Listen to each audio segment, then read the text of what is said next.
السلام عليكم kusoo dhawaada channelkayga xanaasho muuqaalkeena maanta wuxuu ku saabsan yahay 10kii kali taliye ee adduunka ugu sareeyay ereyga kali talis macnihiisu waa mid awood buuxda ku helay ama dal ama meel xoog uu ku maamulay hogaamiyayaal iyo boqorro badan oo aan naxariis lahayn ayaa yimid oo baxay laakiin waxaa jira qaar ka mid ahaa kali taliyayaal arxan daran oo ilaa hadda la xasuusto kaalinta 10aad waxaa ku jiro Napoleon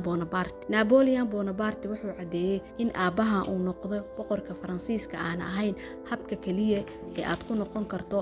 taliyaha Faransiiska kadib waxa uu noqday mid ka mid ahaa kali taliyayaashii ugu caansanaa dunida ee taariikhda soo mara sanadkii 1804 waxa uu kacay awoodda wuxuuna la wareegay xukunka saxda ah isaga oo naftiisa ku dhawaaqay imperator sidaas ayuu ku bilaabay qabsashadii burburka ahayd ee Napoleon Bonaparte waxa uuna ka hadlay in uu ku noqonayo waayihii Roomaanka waxa uu kalsooni badan ka kasbaday kumanaan dhalinyaro ah oo askartiisa ka mid ahaa hadafka Napoleon wuxuu ahaa inuu gumaysto qaaradda oo dhan inta badan uu guulaysta laakiin midowgii Soviyeeti ayaa dhibaato ku ahaa waxa uu dhisay ciidan ka koobnaa 600,000 ilaa 700,000 oo nin oo ka kala yimid dhulalkiisa waxa uuna bilaabay duulaankiisii bishii Juun 1812 isagoo go'aansaday inuu la wareego midowgii Soviyeeti oo dhan laakiin afkambigan military isaga ayaa ku guuldareystay inta badan askartiisiina waa la laayay ilaa maanta Napoleon waxa loo yaqaanaa mid ka mid ah kali taliyayaashii ugu dhimashada badnaa taariikhda adduunka kaasoo gacan ku lahaa dhimashada kumanaan askar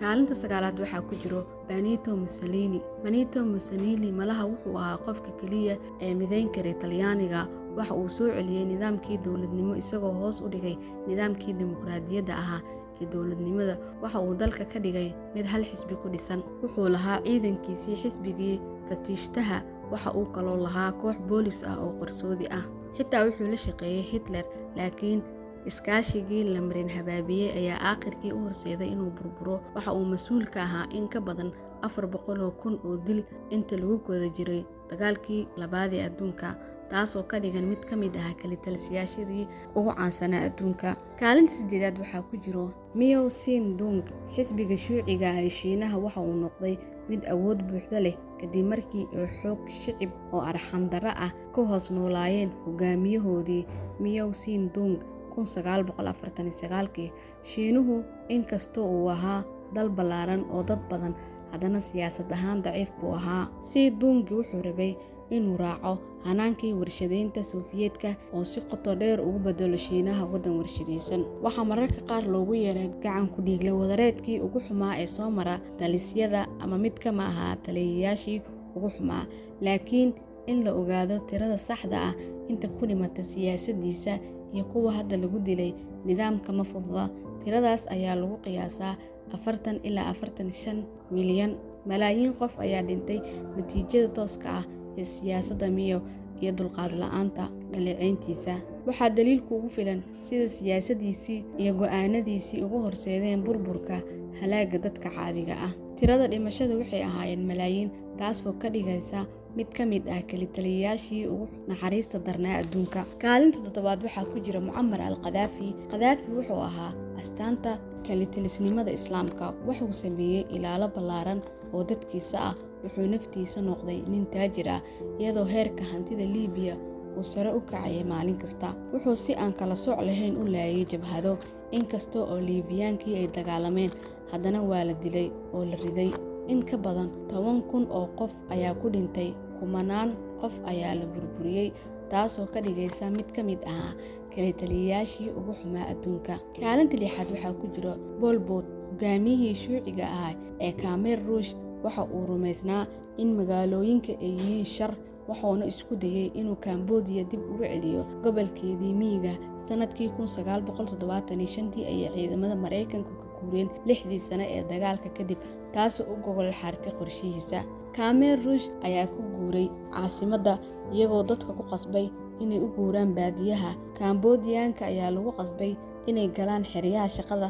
halkaas oo kumanaan kale ay u dhinteen gaajo iyo cudurro la xiriira nafaqo xumo dugsigii waxa uu isu bedelay qolal jirdil ah oo cadawgiisa lagu dilay si arxan darro ah Pol Pot waxa uu dhintay 1998 iyadoo aan wax ciqaab ah u la kulmin waxa uu keligiis mas-uul ka ahaa in ka badan 2 milyan oo dhimasho ah, taasoo ka dhigan mid ka mid ah kalitaliyaashii ugu naxariista darnaa adduunka. Kaalinta shanaad waxaa ku jiro Idi Amin. Idi Amin waxaa loo maleeyaa inuu yahay mid ka mid ah kalitaliyaashii ugu xumaa adduunka. Wuxuu isku magacaabay madaxweynenimo noloshiisa kadib markii uu afgembiyey dowladdii Uganda, sidoo kale loo yaqaanay Kawaankii Uganda. Wuxuu adeegsaday ciidamada Ingiriiska isagoo ku biiray qorshayaasha Afrika ee boqorka.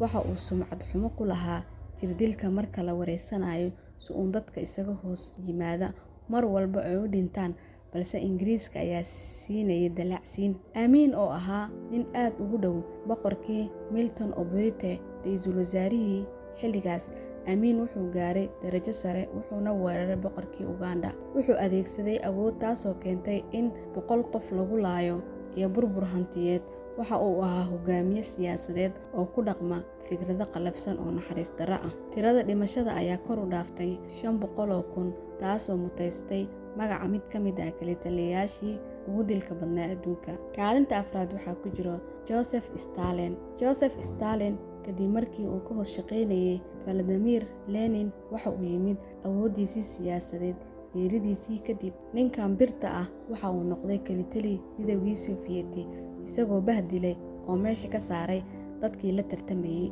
Kalitaliyahan shuuciga ah wuxuu horseeday warshadeynta gardarrada ah oo malaayiin dad ku leysay macluusha. Dabayaaqadii 1920kii, Stalin waxa uu damcay inuu Midowgii Sofiyeeti ka dhigo waddan warshadaysan oo casri ah. Waxa uuna damcay inuu sida ugu dhaqsiyaha badan u sameeyo, taasoo uu sameeyay 3 qorshe oo 5 sano ah. Wax soo saarka dhuxusha, saliidda, birta iyo korontada ayaa aad loo kordhiyay. 20 milyan oo muwaadiniin ah oo ku nool Midowgii Sofiyeeti ayaa la dilay. 1939kii, Stalin waxa uu heshiis la galay Adolf Hitler si uu u caawiyo Naasiyiintii. Malaayiin ayaa dhintay markii uu awood buuxda haystay, taasoo ka dhigtay mid ka mid ah kalitaliyaashii ugu dhimashada badnaa adduunka. Kaalinta saddexaad waxaa ku jiro Adolf Hitler. Hitler waxaa loo yaqaanay mid ka mid ah kalitaliyaashii ugu naxariista darnaa adduunka. Waxa uu ka soo kacay bilowgii is-hoosiyiintii isaga oo soo maray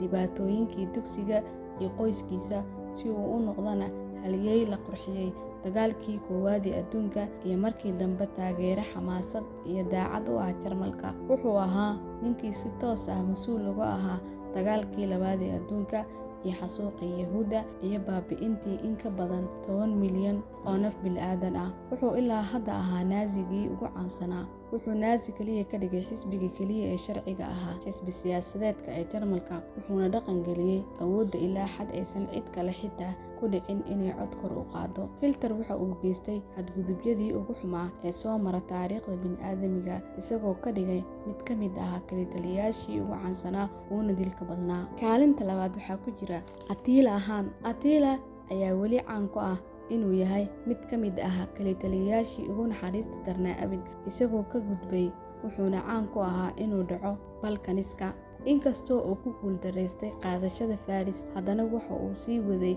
afgembigiisii milatariga, wuxuuna weerar guul leh ku qaaday boqortooyadii Byzantiiniyada ee Roomaanka. Wuxuu la wareegay Talyaaniga. Waxa uu lahaa qorshe uu ku duulay Roma sidoo kale, laakiin wuu dhintay ka hor. Wuxuu dhacay oo dilay dad aan tiradooda la soo koobi karin. Kaalinta koowaad waxaa ku jiro Genghis Khan. Wuxuu ahaa mid ka mid ah hogaamiyayaashii ugu cabsida badnaa ee abid noolaa adduunyadan in ay qabsadaan dhammaan qaaradda. Genghis Khan oo ka mid ahaa kalitaliyaashii ugu xumaa, waxba kama tegin wax aan ahayn burbur afgembis military. Wuxuu dilay malaayiin, wuxuu xasuuqay magaalooyin, wuxuu laayay caruur aanan dhalan iyo hooyooyinkood, wuxuu kaxaystay maxaabiis, wuxuuna ka dhigtay gaashaan dagaalka, wuuna afgembiyey awooddii hore si uu wax walba u yeesho. Genghis Khan waxa uu boqortooyadiisii ka fidiyey badweyntii Baasifika ilaa xudunta Yurub. 40 milyan oo qof ayaa la dilay, taasoo ka dhigaysa mid ka mid ah kalitaliyaashii ugu naxariista darnaa abid. Ilaa halkan haddana la soo gaartay, waa ku mahadsantahay daawade. sidaa noola socoto kusoo dhawaaw janaalkayga, subscribe dhaho, commentiga shaarta iyo like-ta.